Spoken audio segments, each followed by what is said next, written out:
देवेंद्र फडणवीसांनी पुन्हा एकदा खोटं बोल रेटून बोल, आता खोटं लिही रेटून लिही अशा पद्धतीचं काम केलेलं आहे. त्यांनी सांगितलं की 16 लाख मतं स्वातंत्र्य वाढली, 16 नाही 76 लाख वाढलेली.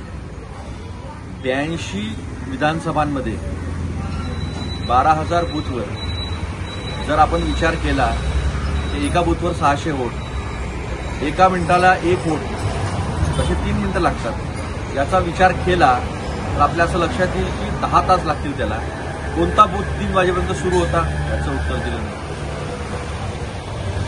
चंदीगड हायकोर्टाने स्पष्ट सांगितलं की व्हिडिओ फुटेज आणि डेटा हा विरोधी पक्षांना द्या, जो मागतो त्याला द्या. कायदा केला आणि असा डेटा देता येणार नाही असं सांगून टाका. म्हणजे अपारदर्शकता कशी आणायची हे बघा.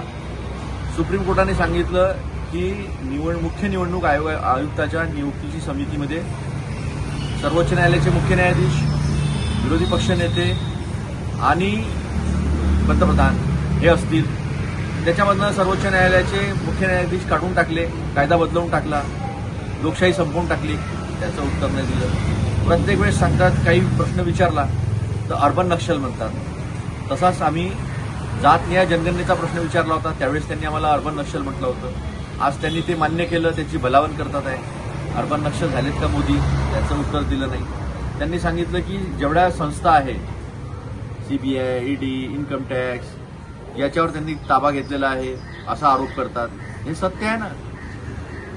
आता सुप्रीम कोर्टाने सांगितलं की ईडी आपल्या लिमिट्स क्रॉस करतायत. सुप्रीम कोर्टाने सेक्शन 45 आणि सेक्शन 50 नलिफाय करून टाकला, कारण की त्याच्यामध्ये लोकांना बेल नव्हते मिळाले. तर तुम्ही ज्यांच्यावर आरोप केला, ईडी, इन्कम टॅक्स, सीबीआयच्या रेड्स घातल्या, ते सगळे तुमच्या मंत्रिमंडळामध्ये आहे, ते सगळे तुमच्यासोबत आघाड्यांमध्ये आहे. मग कब्जा केला नाही असं कसं? याचे उत्तर तुम्ही दिले. मोदींना अर्बन नक्षल म्हटलं तुम्ही, नसेल म्हटलं तर तुमच्या लेखात आलेलं आहे. ती शेवटला प्रश्न सांगतो की 2004, 2009, 2014 आणि 2019च्या निवडणुकात त्यांनी सांगितलं की विधानसभेच्या वेळेस लोकसभेचे जास्त मतदान वाढलं. खोटी माहिती आहे ही.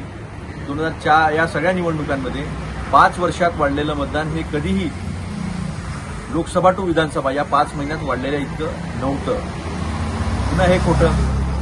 आणि लोकसभेमध्ये जो दारुण पराभव झाला महाराष्ट्रामध्ये, त्याच्यामुळे हे घपलेबाजी करून 41 लाख मतदान वाढवून घोटाळे करून निवडून आलेला आहात. ही वस्तुस्थिती मांडल्यामुळे तिळपापड झालेला आहे सगळ्यांचा.